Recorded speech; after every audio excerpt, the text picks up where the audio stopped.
নমস্কার সবাইকে, আমি অনন্যা স্বপ্নতরীর নতুন গল্পে আপনাদের সবাইকে স্বাগত।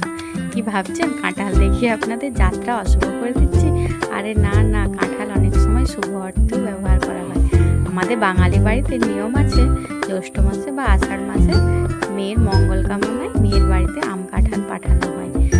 আম কাঁঠাল থাকবে, সঙ্গে বিভিন্ন রকমের ফল আছে। দেখুন, লিচু, আপেল, কলা এইসব নিয়ে এসেছে আমার বাবা। কাঁধে কাঁধে বাড়িতে এরকম নিয়ম আছে, অবশ্যই আমাকে জানাবেন। আর আমার মেয়ের অবস্থা দেখুন, কাঁঠাল দুটো দেখে তো কাঁঠালের মাঝে বসে পড়েছে, কাঁঠাল রানী সেজে। আবার দেখছে, দেখুন কাঁঠালটা ওর থেকে বড় না ছোট। এছাড়াও নিয়ে এসেছে রসগোল্লা। সে যাই হোক, আপনাদেরও যাদের যাদের এরকম নিয়ম আছে বলবেন। এই গরমে আম কাঁঠাল লিচু খেতে সবারই খুব ভালোই লাগে, বলুন।